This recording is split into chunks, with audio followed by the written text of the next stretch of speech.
Mr. DJ Rose, Verkeezy, and C's. Welcome you to the No More Black Tears podcast. Black tears that's heaven sent. Barack the first black president. I love my black skin. I love walking in black excellence.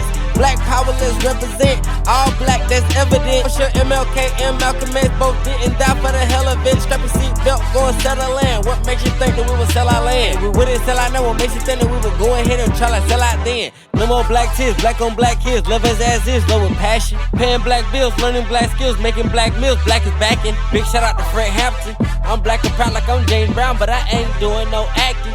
My people here from the motherland. This podcast now active.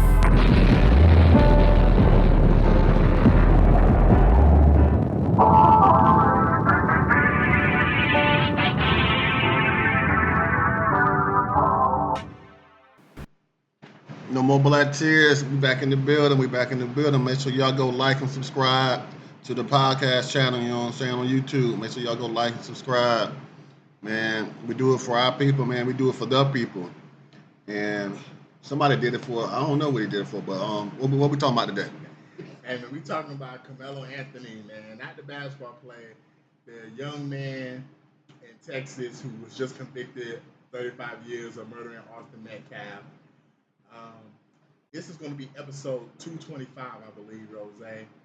And it's so interesting because we talked about this situation over a year ago on episode 119. So over 100 episodes later, we finally have came to a conclusion to it. It was a lot of things that went on during this trial. You know, just to catch everyone up who maybe not have caught up. You know, at a track meet, there was a situation where Karmelo was confronted by Austin Metcalf and his brother. What happened in the tent is disputed. What's not disputed is Austin Metcalf was the aggressor, started the contact. Some people say it was the light sheriff. Some people say it was pushing. But it was from the context of that. Melo told him, hey, leave me alone. I got something for you, or you'll see. And then when he went for another push, apparently, from what most people say, underneath the tent, you know, he stabbed him a couple inches, and it led to his death. He ran into a police officer, a coach, and basically said what he did and said he was defending himself. Police officers on the scene confirmed it. You know, they had the trial. You know, there was disputes in the trial about his attorney, how good of a job the attorney did.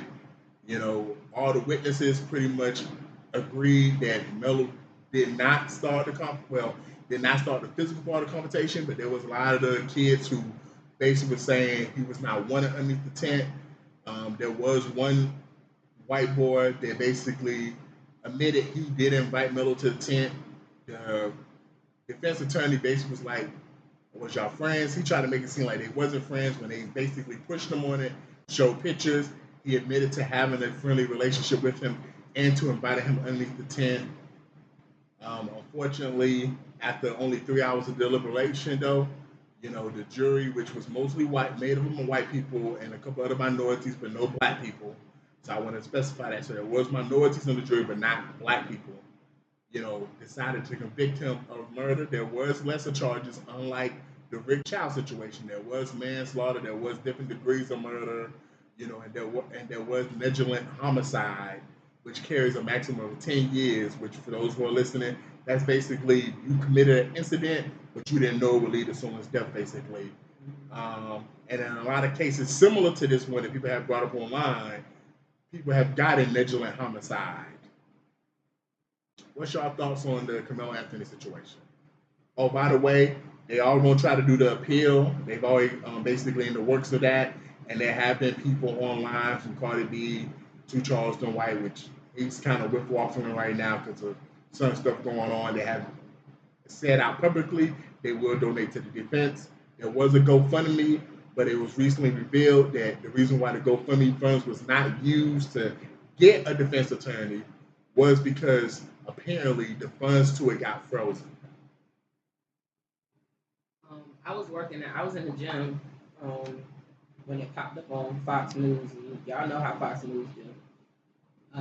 When I saw I want to say it was his dad standing out there with the damn American flag T-shirt on or button-up shirt on. And they had not publicly announced what the verdict was going to be. They just knew that there was a verdict.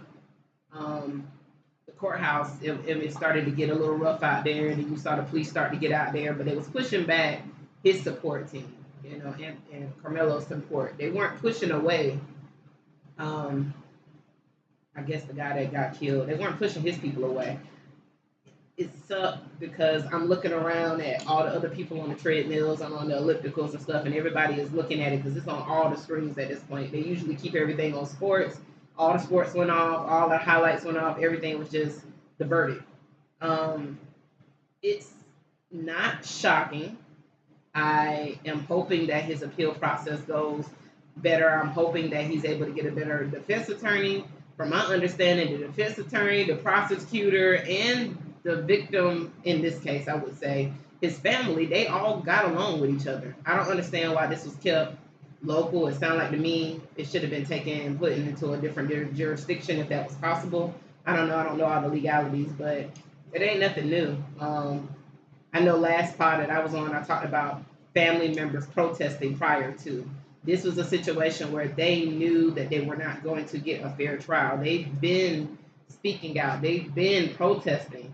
I mean, it's got national news. I don't understand what is it going to take if there will ever be a day where we actually receive fair and equal due process, or is this always going to be a case where if you don't know somebody or if you got to worry about who the other person know, how truthful is the process going to be? 3 hours is not long enough to come up with that conclusion to me, and it's just crazy. It's sad. Yeah, I'm thinking like I still got the same take I had on episode 119. I know when we first started the topic, it was some tears and no tears. I didn't have any tears for Carmelo Anthony then. I don't have any tears for Carmelo Anthony now. He got pushed and he chose to stab somebody. Like I feel like if he would have just fought the guy, win, lose, you be going home. You know what I'm saying? Both of them be going home. That's true. I know lots of times back in the day, old heads used to always tell us, put the guns down, put your fists up. You gonna win some, you gonna lose some, but you live to see another day. You know what I'm saying? But so the Metcalf twin, he didn't get to see another day. Now Carmelo Anthony got 35 years. I remember Vertizi asked me on episode 119. Y'all can go back and listen to it. He said, Rose, you feel like he deserves 25 years? And I was like, yeah. Now, it'd have been better if he would have got 25 over 35. I'm not sure how the parole system works and the appeal. After 17, he'll be up for it. Okay, so basically half the time. Gotta do at least half the time. Yeah, so with the appeal, what are they appealing? They're appealing the whole thing, or they're just appealing the sentence? I think it's just the sentence. Because I think they know he's gonna get some time. He killed that boy. From what I read, they was appealing the whole verdict. Whole verdict, okay. Mm-hmm. So, and if they can appeal and get a lesser sentence, I think a lesser sentence would probably do him some good. But he gonna have to sit down, and he need to sit down. He need to sit down and think about the choice he made. It's sad that it's such an uproar, and I was gonna start it off by saying he's a watermelon felon, like Buddy said, but that was so lame. I said that's the best thing he can say, watermelon felon. I said it sounds like a cartoon joke or something, like watermelon felon. But I do love watermelon. I juiced the watermelon today, and that juice is so good. But I don't know, man. It's like I feel sorry for the family. I seen the dad and the mom. I think they were talking to either the Shade Room or TMZ, or talking to somebody, and dad, I don't. Dad, he's angry. It ain't even. I don't even think it's. He has so much hate in his heart when he's speaking. Like that's who I saw. The first person I saw pop up on the screen at the courthouse was the dad, and how much vitriol he had. It's which like dad? Carmelo's dad. Carmelo's dad. Yeah. That's what I saw. But he also, I don't know if he just talks with the lips or he might be kind of slow or something. Mm. But I was like, you probably shouldn't be on here talking because Yeah. you sound kind of crazy. But you know what I'm saying? They go say what they say. They go feel how they want to feel. Yeah. But I'm still kind of confused and how they're so lost that their son going to jail. I think in their head they thought he was not going to go to jail for killing somebody. When you look at similar cases, when there's been white people who have committed these same things, and when I'm not talking about 10 years ago, we're talking about just a year ago, there was a white boy who stabbed a Hispanic boy in the bathroom to death. And then that was multiple stab wounds to the chest. He used a self-defense. He got negligent homicide. Yeah, that's what I'm saying. But he went to jail though. You know, but I'm saying like he got convicted of murder. Like the uproar online wasn't the fact that he got convicted of anything. It was the fact that he got convicted of murder. But his dad, I'm talking about his dad. His dad was.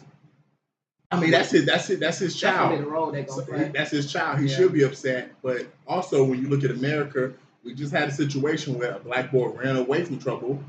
You're saying that he should have just left or just got his ass whooped, and that black boy's dead. So I don't know what Austin Metcalf and his brother was going to do. Like there's have been situations where people have got beat to death. So I can't say what Melo was afraid of. All the reports show that Austin Metcalf and his brother was football players. Melo was a track player. Austin Metcalf and his brother was much bigger than him, which in most defense cases where you have a much bigger individual, that bodes well for you. But see where he messed up, and that's what I saw in the case, where he messed up, regardless of if Buddy invited him to that tent or not.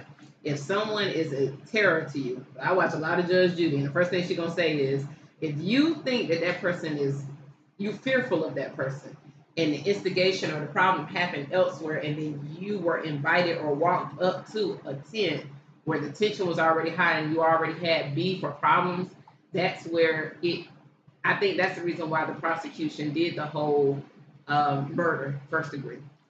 I would say this.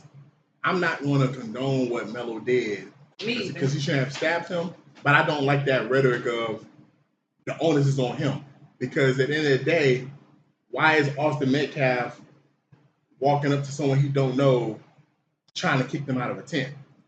Like I said when we talked about it before, why was there no adults there? Like, why was there no adults underneath the tent saying, yo, y'all need to stop, move that away or whatever? Because I just feel like if the roles would have been reversed, if this would have been a situation where Melo would have been the aggressor and Austin would have basically been the one who stabbed him, Austin would have went home free. Because you can't just put your hands on somebody in America and not get no type of retaliation. Like, he did push him, and from what the witnesses said, and all these witnesses were for Austin Metcalf. So these was not Carmelo Anthony's witnesses. These was the witnesses that was all in favor of Austin Metcalf. These is his friends and stuff, and they all saying the same thing. Where he did initiate the contact, but even all that verdict is like it's not really consistent of like how much was the contact. Some people saying it was a hard shove, some people saying it was a light shove, some people say he pushed him multiple times. So it already kind of seemed fuzzy that these are the witnesses that's supposed to be making it seem like Austin Metcalf was not the aggressor, and they're not consistent in what they're saying. There was a student underneath the tent who was recording something, and witnesses attested to that. But then when he took the stand, Melo's so-called friend that invited him to the tent, when they asked him for the recording, he said, oh, no, I wasn't recording. I was pretending I was recording, which in 2026 don't make sense. Like, especially for that generation. So you was pretending to record, where I go on TikTok all the time and I see y'all generation recording stuff all the time. So why didn't you show that recording? Like, what was on that recording that possibly could have vindicated Austin Metcalf? Then you hear reports from people that live in that area. Then you hear reports from people at that school system. And there's an email that basically got leaked of teachers and coaches saying how the Metcalf boys was terrorizing girls and students at that school. So when we say what Melo should have just fought him and got beat to death? Yeah. I think that's the backstory, though. I think that's the reason why the appeal is going to But you see what I'm saying? Like, even the fact that Rose said, yeah, even if he's joking with that, that's how black people gotta live in America. We gotta make the choice to. We can't even defend ourselves. Like, it's basically we just gotta allow someone to murder us. Yeah, but see where we can't. And I saw another interview with this guy, kind of flamboyant guy, but he gives good takes on shit. I'm not saying that we can't hang out with other people from other nationalities, but we got to stop acting like. Talking about funky to me, but yeah, we just be blending in with these different cultures and stuff, and we realize that the playing field ain't the same for us. So I agree with you. But then we say that, but then we have Negroes who think interracial dating is cool. Like, it can't be both ways. Like, we can't say we can't be like Malcolm X and Dr. King, where we want integration, but then when stuff like this happen, we believe in segregation. Like, which one is it?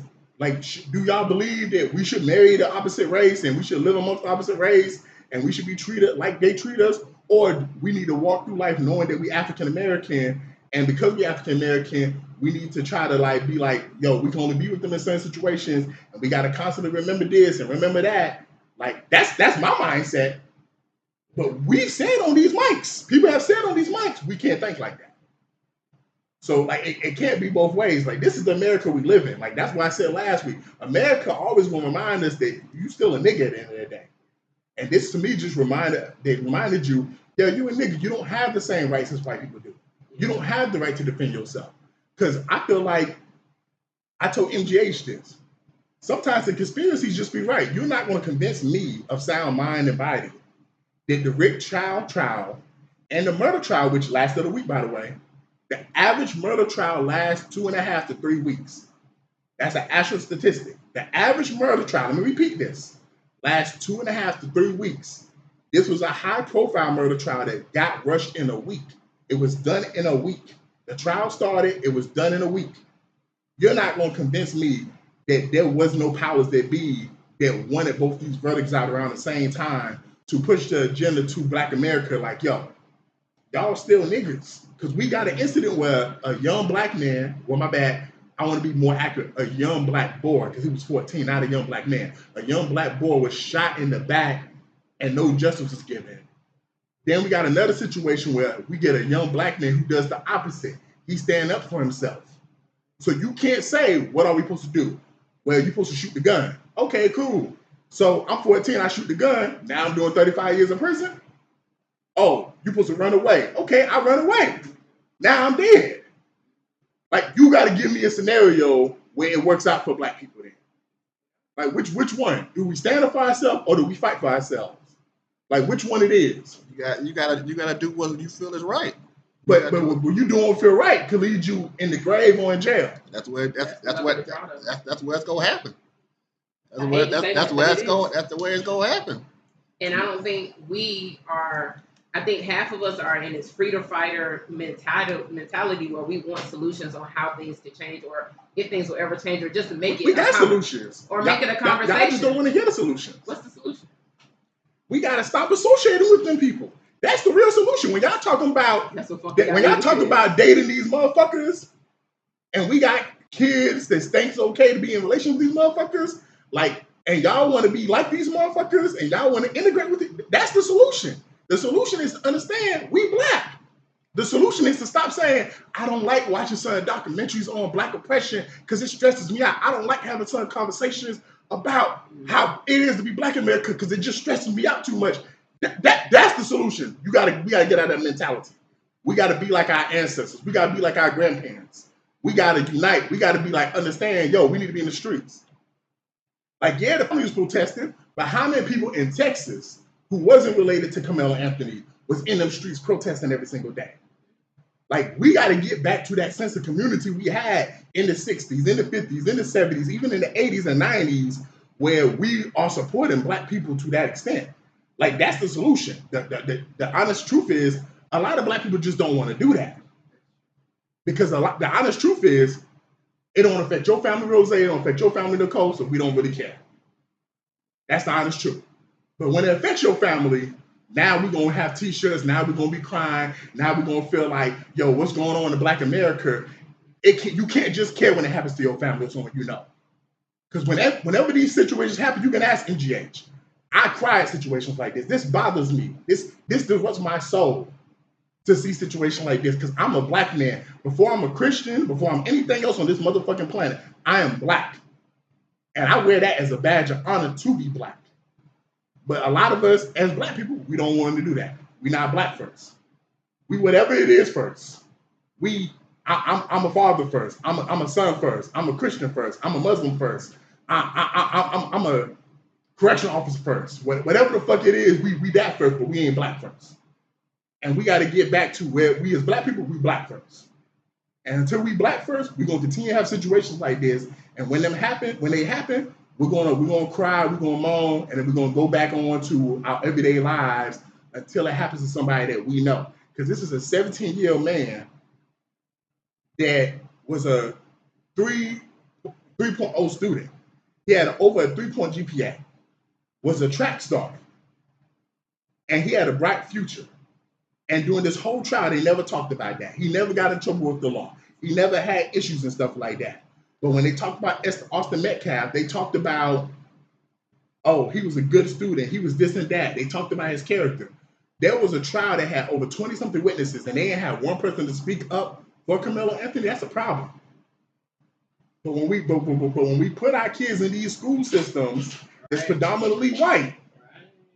Because we get a little bit of money as black people, we put in these predominantly white school systems, we surprised at some of these outcomes. And I've said that before. Remember I told y'all about with the mentorship thing, and I got some of the kids that I mentor where their parents are well off, and so they put them in these private schools and stuff like that. But the problem with that is you don't socialize them with their people. So then they go out in the world and they think they really somebody else's nationality because that's who they spend their time around until they get around more people that look like us, act like us. And then it's awkward for them. Then it's weird for them. Then they have all of these identity crises because they don't know their people. Yeah, they can blurt out a whole bunch of Black history because we say Black history year long. You know what I'm saying? Like you don't see nobody stopping Black history. They're not. So it's like, at what point do we, as you said, as a people, start being more vigilant again, start being more outspoken again? I think we are all living a level of fear, or maybe, like you said, we don't want to be bothered with it. People ain't gonna do it because it's all about that bottom dollar. Only time people want to speak up is when they think they go either get some money, or they go to get famous, or they go get some kind of clout, pat on the shoulder. Otherwise, people just ain't gonna do it. And it's even speaking up, like how we just raising our kids, like how many people are actually, like, I grew up in a household where we was taught to be black, we was proud to be black. I was told Black history all the time. Like, how many parents in this generation is sitting down and showing their kids the Malcolm X movie?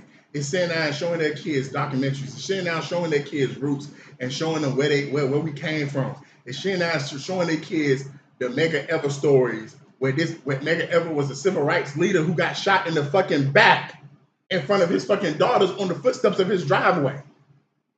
Like, if I ask half y'all kids who Medgar Evers is, can they tell me?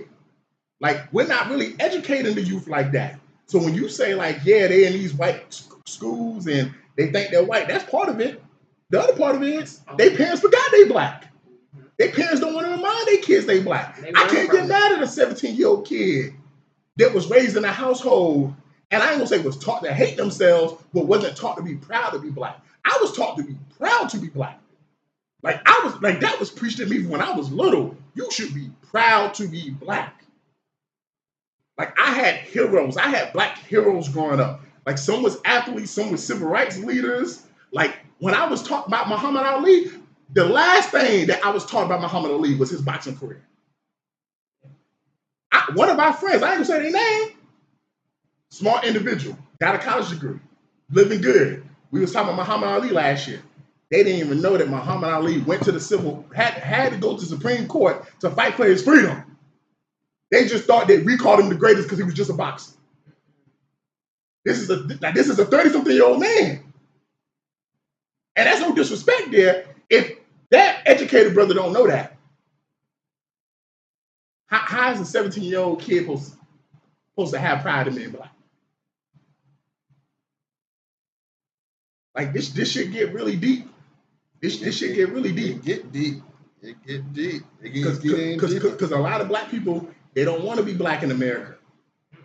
Like me, I told you, Nicole, when we saw the Michael Jackson movie, one of my favorite parts of the movie when Michael Jackson stood up to the person that said, my videos need to be on MTV, and then he said in a very quiet voice, because sometimes people think you gotta be loud.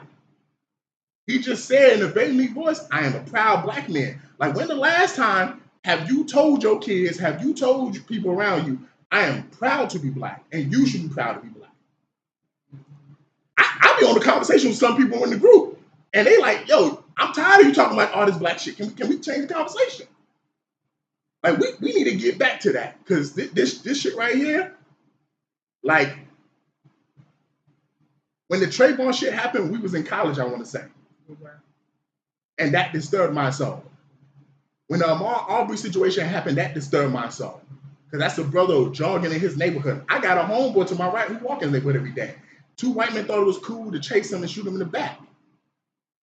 When I found out about the Rick Child situation, that disturbed my soul that a 14-year-old brother was shot in the back. And the only thing everyone asked my job, why did he have a gun? That's just like the buddy that got rolled up in that gym mat. And they gonna sit down there about Dosta and act like they still don't know. Every time I hear details about that, that disturbs my soul. I mean, just to the family to get that body assumed and the baby's organs be missing, and then it just went quiet. Like, y'all gonna act like y'all don't know what the hell happened to the baby's organs? He wasn't an organ donor.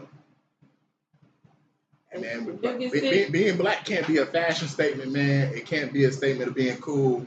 It's a way of life, man. Like, everybody want to be a nigga till it's time to be a nigga. Like, we just got to get back to that community where we care about other people that's just not on our block. It's just not in our household. We care about our actual community.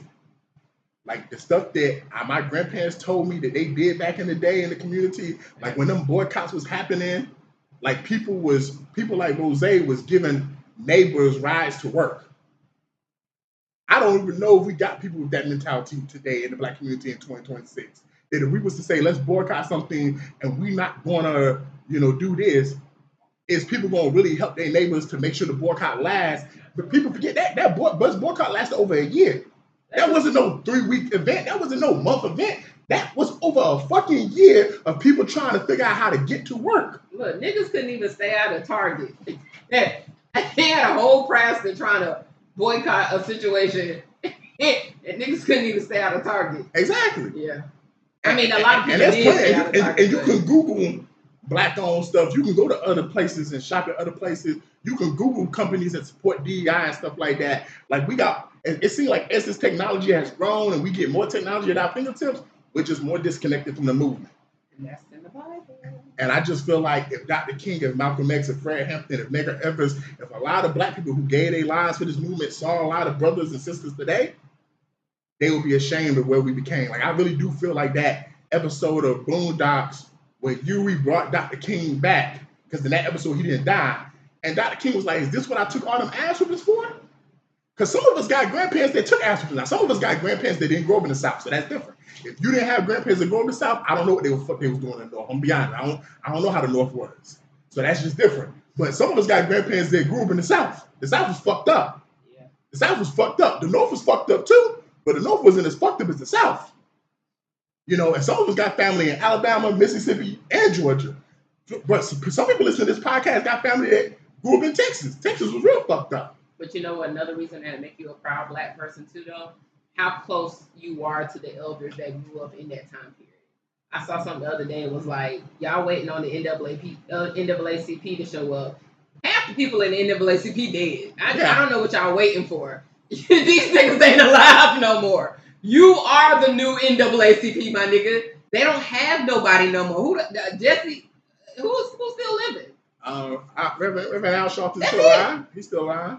So I think this mentality that we waiting for somebody else to come save us and do the dirty work for us, that ain't happening. And I would say that there are people like a Justin Jones and a Justin Pearson out in Tennessee. They're Tennessee representatives. They out here doing work.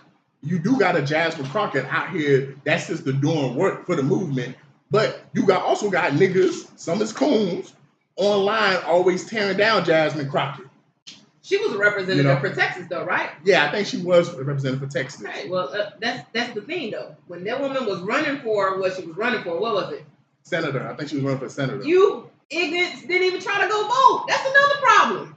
All of the things that our ancestors did to lay the shit out for us, to give us the groundwork, y'all don't want to do it. Either you lazy or you scared. It's not your problem. It's not your concern.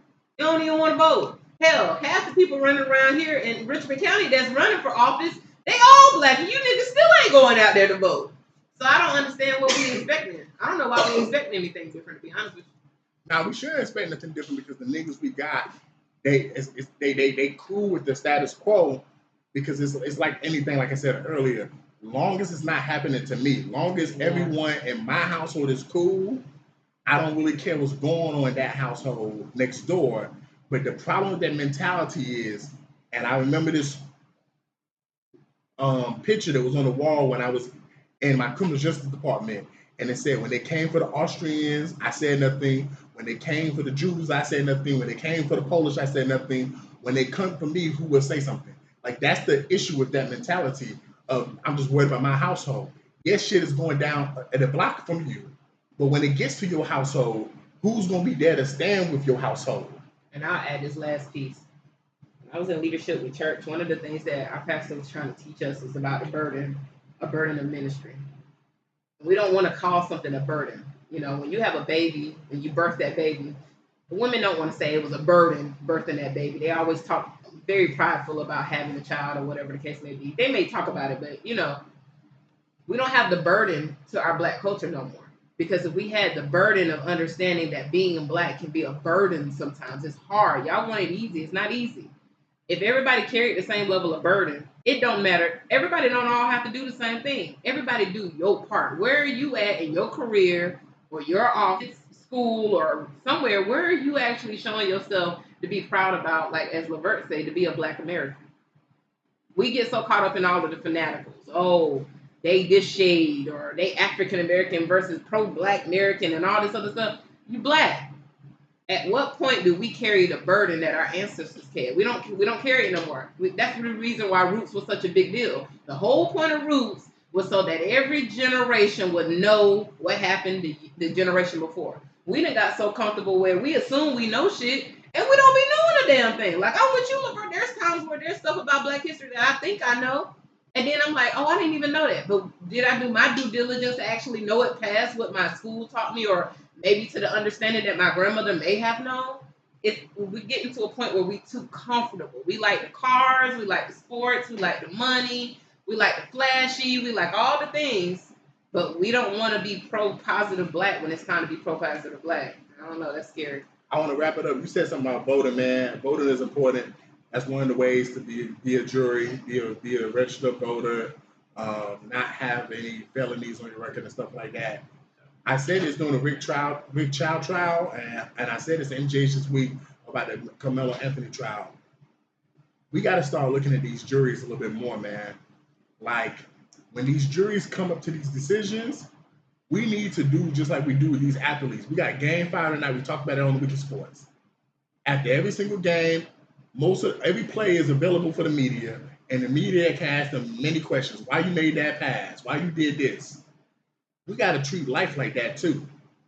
There's 12 jurors. We got to ask them, what made you feel so confident to send that man to prison for 35 years? Well, they'll ask them when they put out a documentary about it down the road. Yeah. We want to be entertained, but we don't want a challenge. Because we gotta stop giving people anonymity. We gotta hold people accountable in the light. Like every jury, just in the Rick Child case, same thing in this case, in the Diddy case, they need to be sitting there in front of the camera, and the reporters need to ask them, your name is such and such, you work at this school as a teacher, or you work here as a fry cook. Hey, we see that you voted guilty. Why you thought the motherfucker was guilty?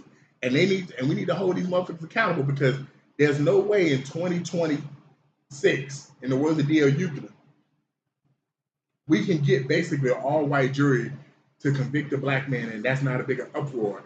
In the history of this country, show me the murder trial where we've had an all-black jury send a white person to prison. Like, hey, we fought too much for some of these rights for us not to make a big deal about certain stuff. and to make it seem like this stuff don't matter. This stuff matters. This stuff matters because some of us are raising kids, some of us gonna have kids, some of us have already had kids, and we still gotta live life ourselves.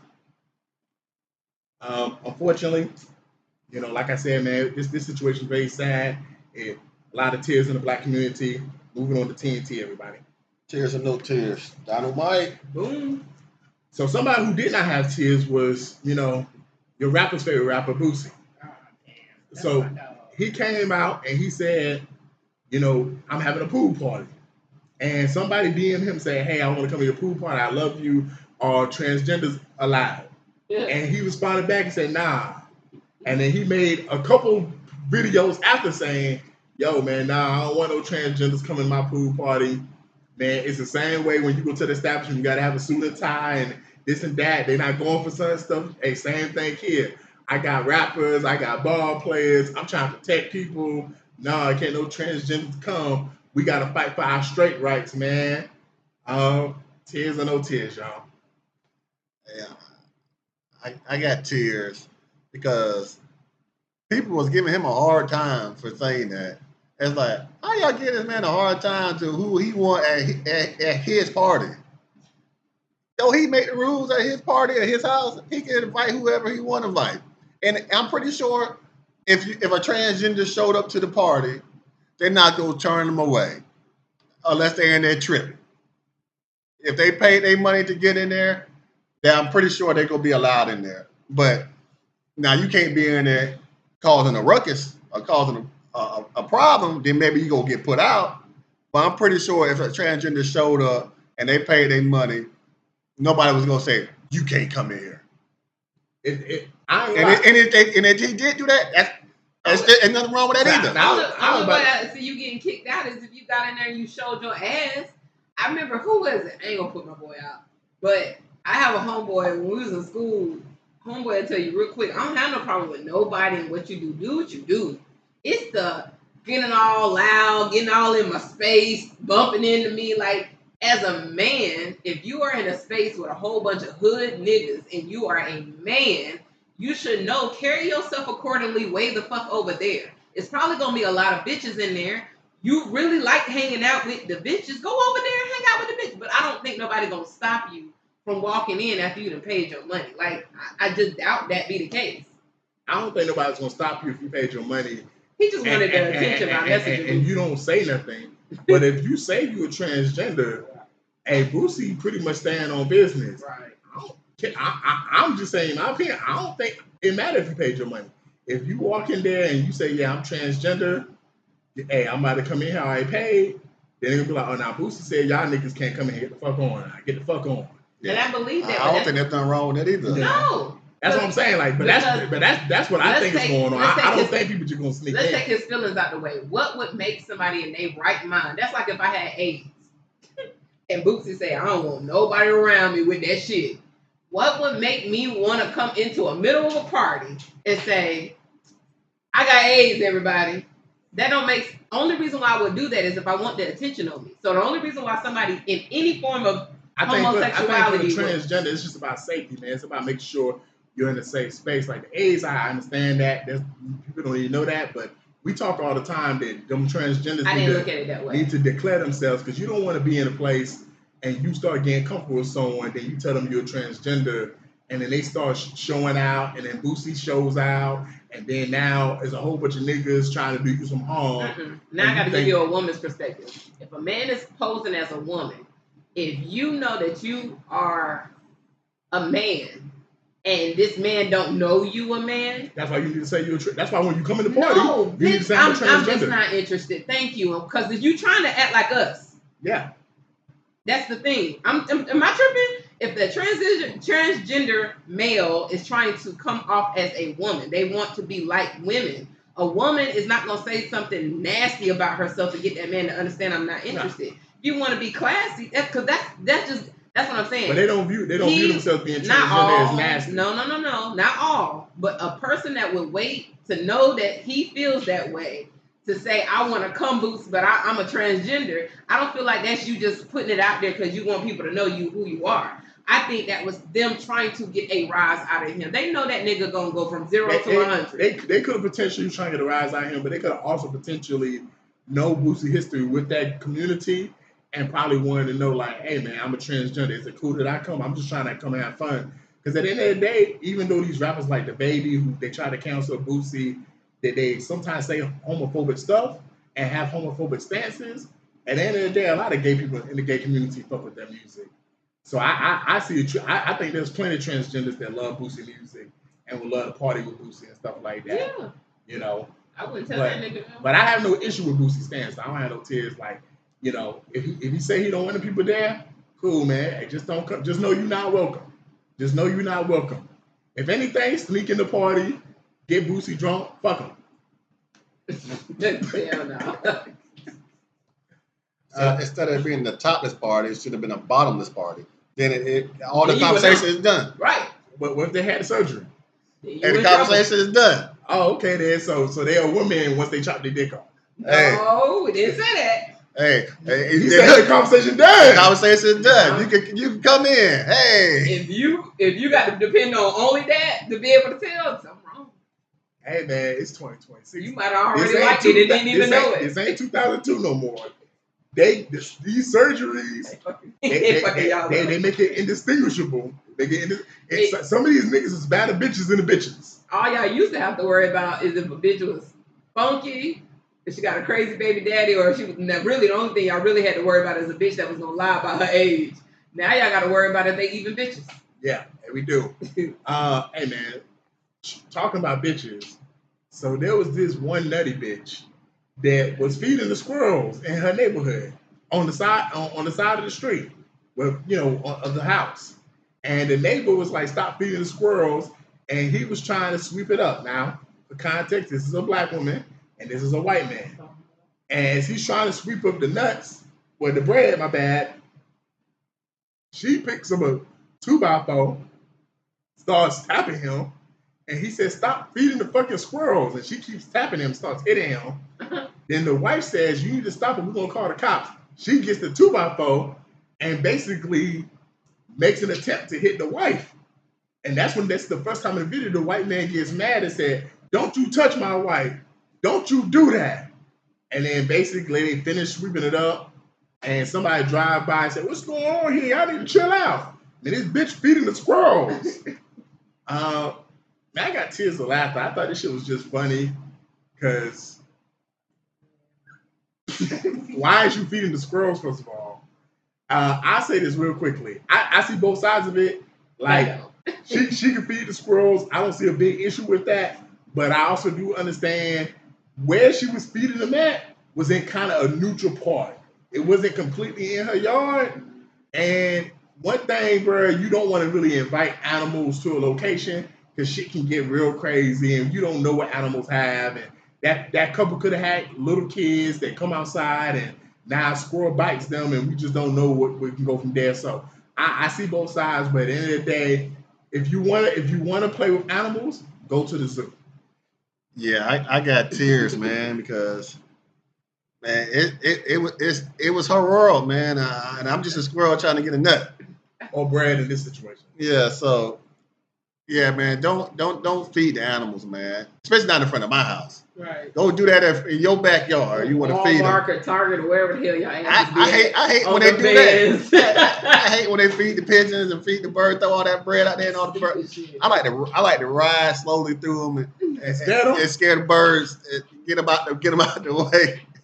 You can't do that in Florida. You hit one of those geese or you go to jail. Yeah. You go to jail. Oh, and they act like they know it because I don't know if y'all ever seen them cross. Them motherfuckers don't wait. They don't try to rush across the street. They drag ass across the street. I got last time I was in Florida, one of them geese attacked me. I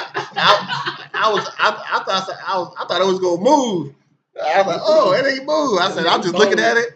And then whop. That just jumped on me. This nigga was accosted by a geese. Yes. That's why that bitch didn't have no business out there with them squirrels. Because like I know, squirrels are not scared of us. They will attack you. And bitch out here feeding them. White woman would have went out there to go check her mail. Them squirrels would have been all on top of her ass. Yeah, man, woman going somewhere, man. Dang. Shout out to MGH, man. You don't fuck with squirrels. So moving on to another situation, something that happened outside, looked like it was kind of like a parking lot situation. I couldn't tell what was going on in the video at first until at the end of the video, I saw something on the ground and I was like, oh, that's disgusting. There was a woman, probably a basehead to be honest, or a crackhead. Nah, it seems like the basehead. It sounds like a drunk woman. Taking a shit outside the car by the door. And somebody said she's taking a shit. And tears of disgust. Like, so there was no bathroom. Like, I couldn't make it to no bathroom, no gas station, no Walmart. I don't know if it was it was either in a neighborhood or it was in an apartment complex. Yeah, like y'all couldn't make it nowhere in time to get to a toilet and shit. You couldn't even do Ezekiel from Friday, and I mean my bad, smoking from Friday, and go to someone's grass and get some newspaper. You just had to do it on the concrete. Yeah, that was disgusting.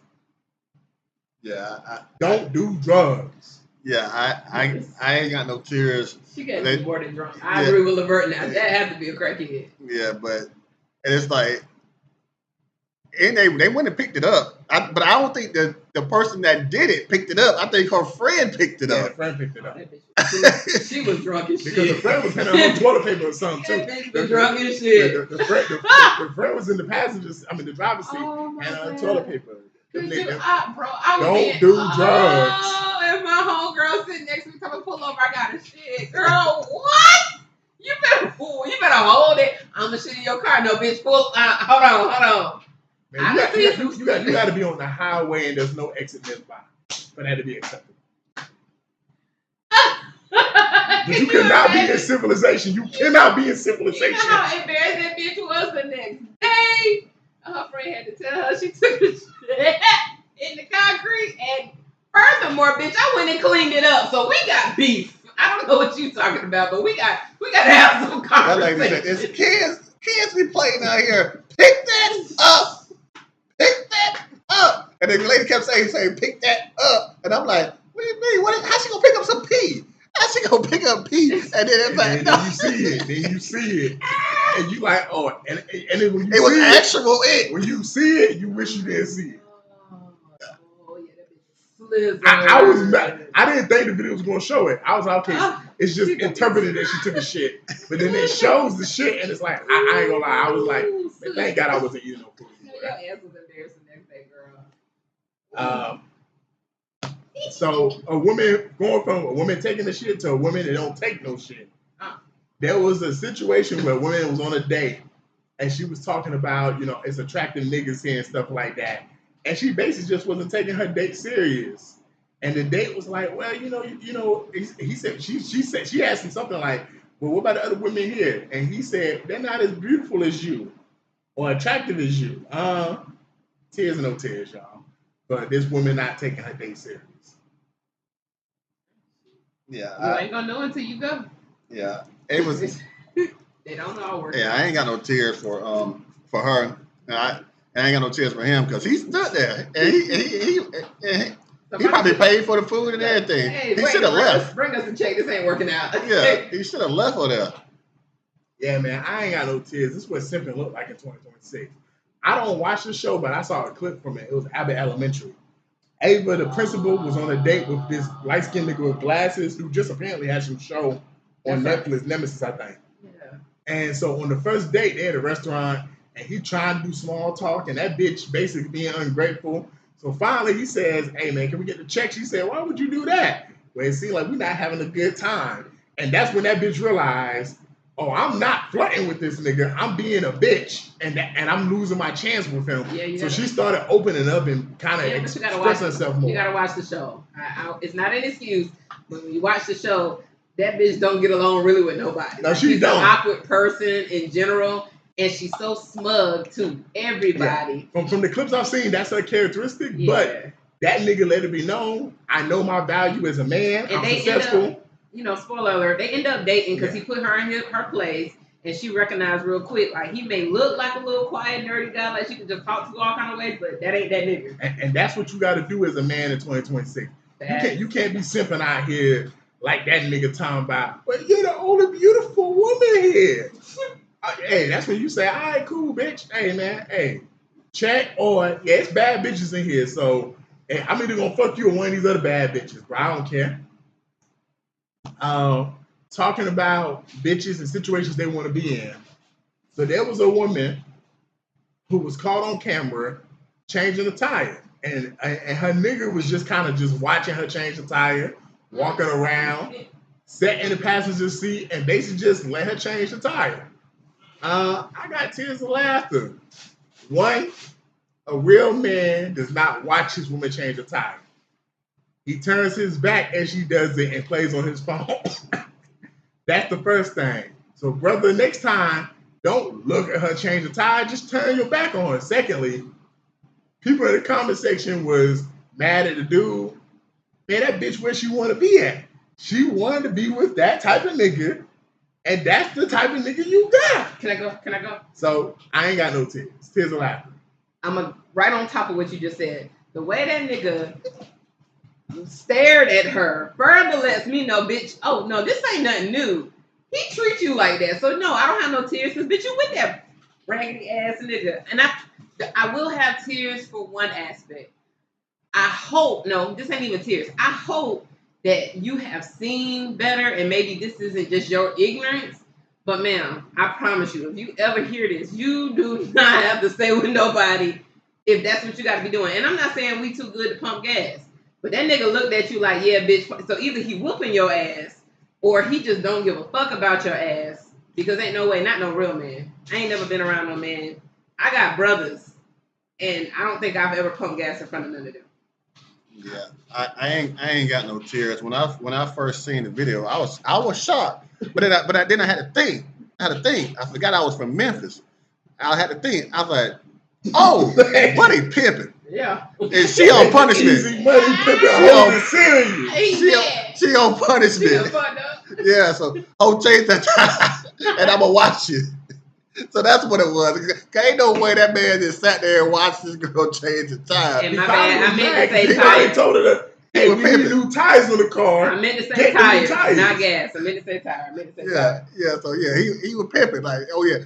I told you. So now, she was on punishment. Yeah, she was in the corner. Yeah. And that further elaborates the fact that I ain't never in my life been around no man, no old man, no young man, and changed my own motherfucking tire. I done had strangers that are men that done walked up and changed my tire hole. So you doing something terribly wrong. Like you have really fucked up somewhere. That pussy ain't hitting like it's supposed to be hitting, I guess. I don't know what's wrong with these bitches. I don't know what's wrong with these hoes, y'all. What's wrong with them? Mm-hmm. So there was a woman who basically was on the Tonight's Conversation pod. Shout out to the Tonight's Conversation. They're coming to Augusta, Georgia soon. I think around September they're gonna have Lance Gross on it, who was on this episode actually. So she basically said, hey, what do you do when you falling out of love with your husband? And she went on to explain that basically, things haven't been going great between them. I think the nigga lost his job or, and he's been dealing for like a year. And basically her ex, who is basically pregnant with another woman, basically wants her back. And she's thinking about being basically back with him. And everyone basically was like, this silly ass bitch. What's wrong with these hoes, y'all? I'm gonna be honest. Lance Gross said some real shit when he said, baby, that's not even a season. I think, man, it's so crazy in relationships and especially like in marriages, where it just seemed like we just in a society now where we just give up on shit so easily. And I think that's one of the reasons why we don't see marriages as much as we used to back in the day. Because people's patience and their duty to marriage ain't what it used to be. Because that was crazy that it's like, damn, man, that nigga only been dealing with that for a year? Like, niggas be laid off longer than a year? Like, this is the reason why I feel like if you with a man because of his financial situation, if you with a man for money, that marriage is not, a relationship is not going to work out. Because I've had partners that's been laid off and they bounced back and got better jobs. I've had partners that's been fired and they bounced back and got better jobs. I've been in situations where I didn't like what was going on at my current job, and I left for a job where I took less money, but I knew I would make more money in a year or two. So I had to basically take a step back to move forward. Like there's so much that can happen in a financial situation. I've talked to people who give me rides, like Uber drivers and Lyft drivers who've been married for 15, 20, 30 years, and told me that they started Ubering and Lyfting because they had an injury. They worked in a factory, had an injury, couldn't work for 6 months. They're back at work, but they enjoy Ubering, so they do both now. Like it's just so much that can happen in a man's financial situation. It's just the equivalent of a man. If you with a woman because she's the baddest bitch on the planet, at some point in time, she ain't gonna be the baddest bitch forever now. At some point in time, Beyonce was the baddest chick in the game. Jay-Z did have the baddest chick in the game wearing his chain. Newsflash, in 2026, Jay-Z don't got the baddest chick in the game wearing his chain. Beyonce is not the baddest chick in the game no more. But that ain't the only reason he got with that hoe. Like he got with Beyonce for plenty of reasons, and they got their marriage and they doing what they doing, whatever the fuck they got going on over there. So I mean, because it could just be a lavender marriage. That nigga Jay-Z could be gay. We don't know. But the point is, they happy, at least on the surface. So at the end of the day, like when I see situations like this, it do just remind me of, especially the women in 2026, especially black women. It just seems like they so quick to go for the next shiny thing, and they're not necessarily thinking about the work they have to put in their relationship. Because we talk so much about the work a man has to put in, like a man having to water his grass, cut his grass, and not go to the greener grass. And we don't talk enough about how women, you need to look at the house you have and understand, I have a beautiful house. I just need to redecorate it better. I just need to clean up better. But if I do everything I'm supposed to do, it's a 5-bedroom house, 3 baths and everything. But because I don't put the type of furniture I need to put in here, I don't put the type of carpet and curtains in here, I don't clean them like I'm supposed to, the house looks like shit. But the house next door is not as nice as your house. It just looks better because on the inside, the person who lives in the house takes way better care of the interior of the house. Like a lot of times we just don't look at life just that simple sometimes. Like, I don't think that's just a woman or a male thing. Granted, I know for the sake of the podcast, it is women, but I think that's in general. If people worried about what the hell they got going on in their own 4 corners before they start running around trying to figure out what everybody else got going on, what's better out there. The only reason why you're comparing is because you're trying to look at it, you're trying to compete, you're trying to focus on what you got right around you. Any situation could always be better, but any situation can always be worse. It's just the luck of your gamble. It's your choices. I don't think anybody really think about. I think a lot of times immature people don't think about their actions or the consequences of their actions. But I also think in this particular situation, people that are unfulfilled, whether it be a woman or a man, they're always going to look for something better outside of what they already got. Some area of their life they unfulfilled. Maybe Shorty do got the wettest, but she's stupid. And I hang out with Shorty over here and we have intellectual conversations. Or maybe he is a good person and he's a church guy and he's a this and he's a that, but he don't want to have sex and I do. We ain't even on the same page. I think that a lot of times we go out, we make these commitments with people, and then the moment it don't fit our ideal of what we think it should be, that's when that starts looking out. Now, where you mess up is when you do it and you don't be honest with people. Just be honest.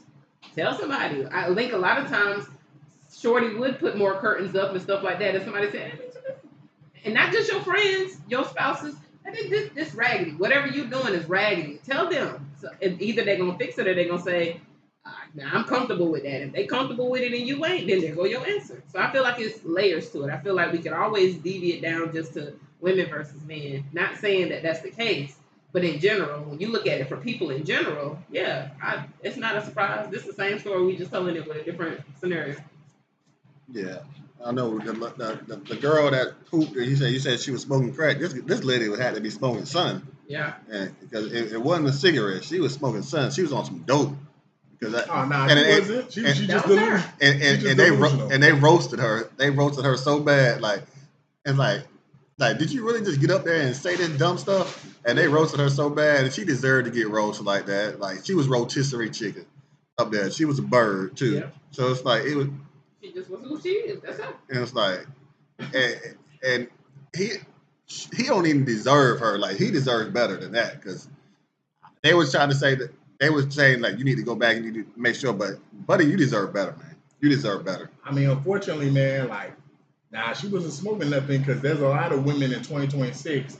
That's how they view relationships with men through the lens of financial because they have that conversation all the time. There's a lot of times where a man is going through financial hardship and the women don't want to stick around and don't believe she needs to stay there.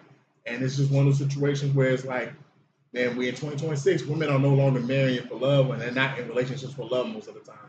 Because if you really care about someone and you're trying to be someone's partner, like you're going to understand there's ups and flows, man. There's ups and downs. They down today, they're going to be back up next week, man. You just got to give it some time, unfortunately. Sometimes it's about reputation, though, man. So moving on to the last topic of the night. The woman was online and she was talking about a lot of times we're trapped because we're trying to maintain a reputation to our families, to our friends, to the outside world. And until we free ourselves from this reputation that we're trying to create or we're trying to maintain, we're going to be stuck in our boxes and we're not going to really unlock our, potential and reach our goals in life. What's your thoughts on just the concept of what she was saying about being trapped by your reputation? Like freeing yourself from a reputation others gives you or a reputation you created for yourself? Wise person once told me, stop looking at your press reel. Whether you play sports or something else. People, I mean, that's what people do. They create this persona and they got to feed that persona. Stop looking at it. You focusing on it way more than everybody else is. And don't be so focused on what praises people give you. But they'll give you praises today and they'll shoot your ass in the back tomorrow. We've seen that numerous times. Michael Jackson, we went to go see the movie, right? This man supposed to be the biggest thing smoking. Everybody is supposed to love him. They condemned that man. They treated him like he wasn't shit. The moment tabloids and all of this thing came out, it's people that really just was so hateful and nasty to someone that was just genuinely just so pure of a person. And it's funny because back then you didn't have these videos and these little clips coming out. Now you got all this social media, so you see these clips and you're like, damn, they really treated him terribly. I think it's the same thing. Like, we got to get to a point. I don't know. I think this is how sad we are getting to as a people. To me, in my opinion, you can't be so. I mean, I ain't gonna lie, man. I mean, I feel like, man, that's the most freeing thing you can have when you're not afraid of. And I just view reputation of how people perceive you. Yeah. When you're not afraid of how people perceive you, it's very freeing because at the end of the day, man, people gonna make their mind up on you however it is. Like me and MJ talk all the time. There's situations I say it straight up. Like there's situations that I might do something, but because my reputation precedes me, it's viewed as differently if someone else in the group do it. Whereas if someone else in the group do it, it's gonna probably be immediately what maybe they didn't mean to do it, maybe they didn't mean it that way. But my reputation is of such where he meant that shit. And a lot of times that don't be the case. Like there was a situation we was in Houston and I remember I was drunk and I remember I flicked something and hit someone. And I remember, talking to D Will, and I was like, man, you think I meant to do that shit on purpose, nigga? Like, nigga, I ain't mean to do that shit on purpose. And, he was like, man, it just seemed like you meant to do it on purpose. And when I told MGH was like, nah, I don't think you did that shit on purpose or whatever. But at the same time, you can't concern yourself with how other people feel. Like a lot of times, and I just speak for myself, like I went to the individual the next day, apologized, and whether they accepted an apology or not, I'm done with it. Right. I don't care no more about the situation. I'm cool because you're going to think how you want to think. You're going to feel how you want to feel. Yeah. And it's the same way in life. Like, man, I want to make 50 a year, and all my friends make at least 80. And so I got to, like, I remember in Grown Ups, Kevin James, and I want to say it was the first Grown Ups. He was not unsuccessful, but I think he was just a used car salesman, and he had friends that was more successful. This nigga rented a tux, an expensive-ass car, was trying to make it seem like he was loaded, to put a facade around his friends, Where it's like you ain't gotta do all that, homie, man. Like just be you. Are you cool with that? Are you happy with that? Like, are you happy with your profession? Are you happy with your life is? Then if you happy with it, then cool. If someone else want to make jokes saying, oh yeah, so you ain't got enough money to travel to the south of France. Nigga, I might not want to travel to the south of France. I might be cool taking just a trip to Miami, bro. I might not even want to go to France.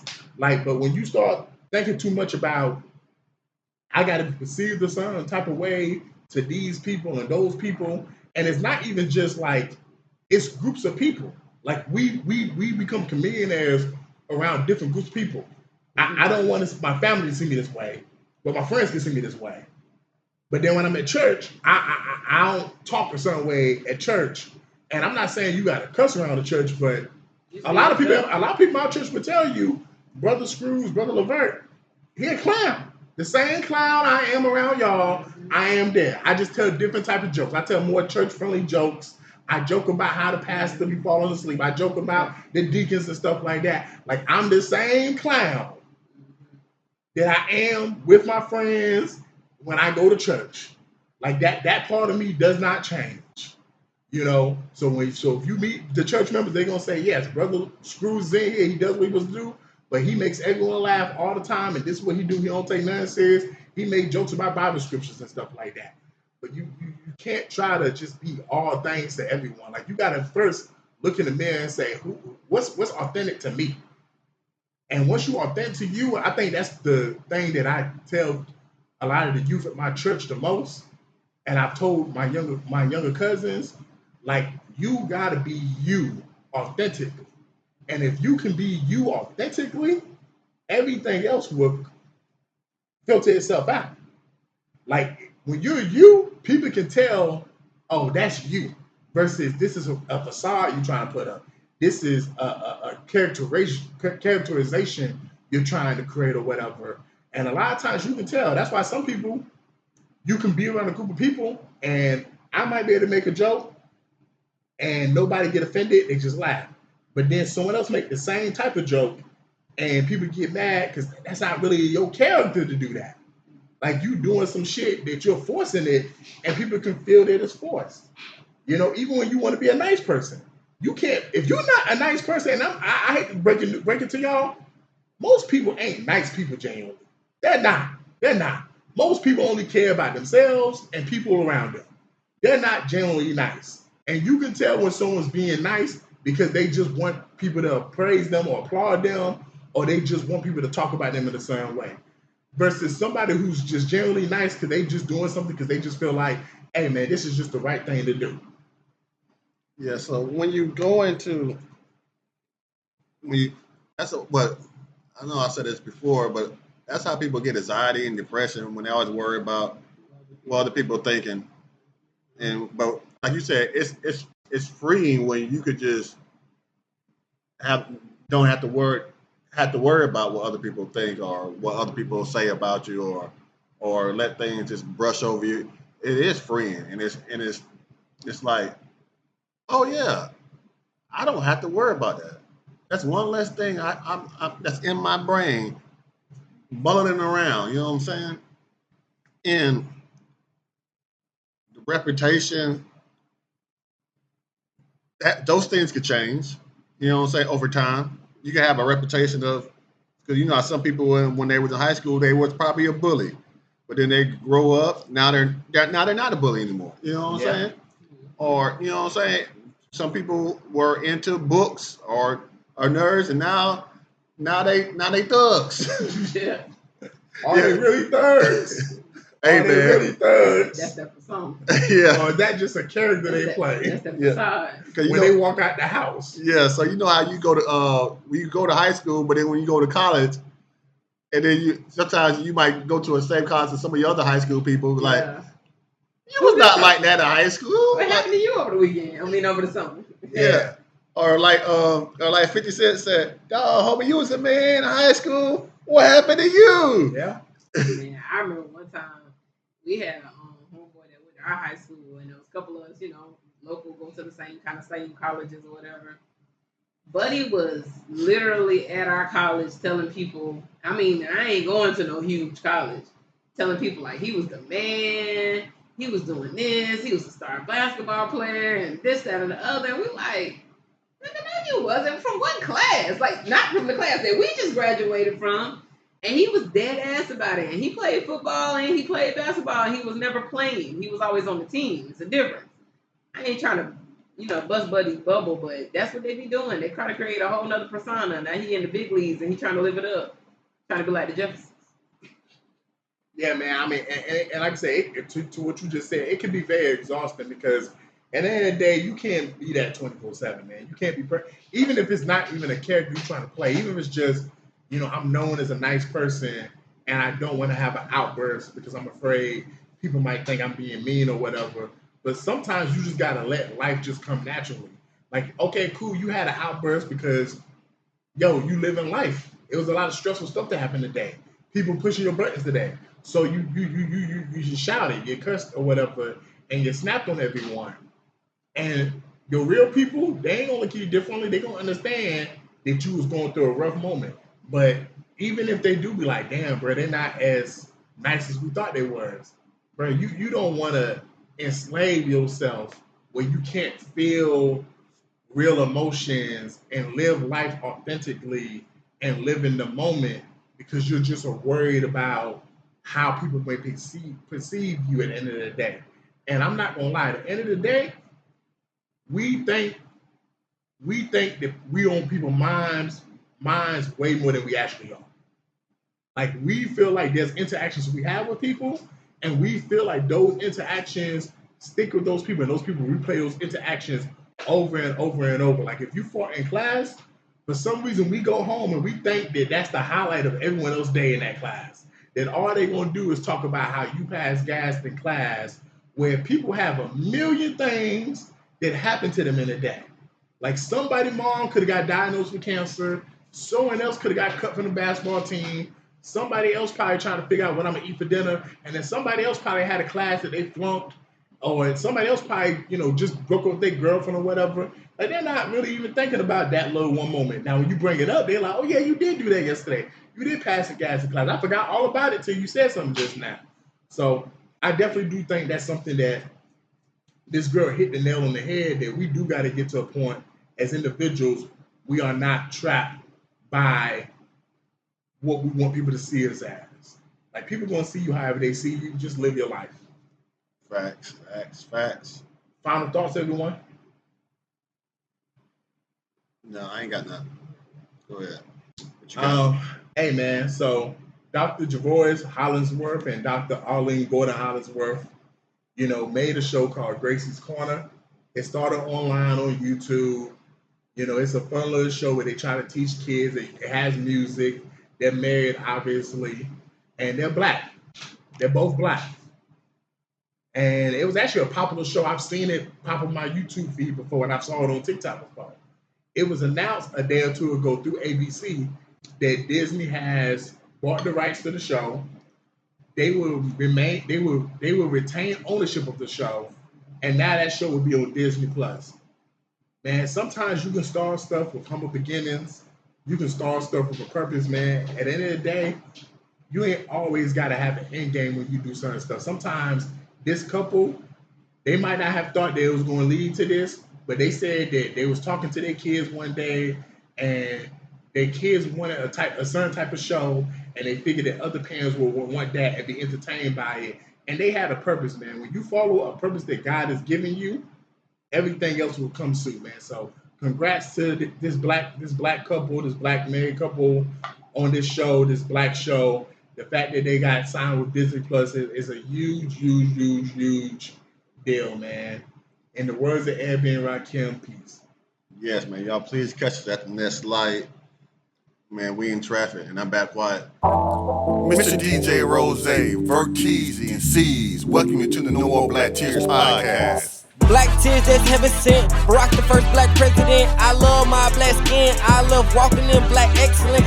Black power, let's represent. All black, that's evident. For sure MLK and Malcolm X both didn't die for the hell of it. Strap a seatbelt, go and settle land. What makes you think that we would sell our land? We wouldn't sell out now. What makes you think that we would go ahead and try to sell out then? No more black tears, black on black kids. Love us as is, love with passion. Paying black bills, learning black skills, making black meals. Black is backing. Big shout out to Fred Hampton. I'm black and proud like I'm James Brown, but I ain't doing no acting. My people here from the motherland. This podcast now active.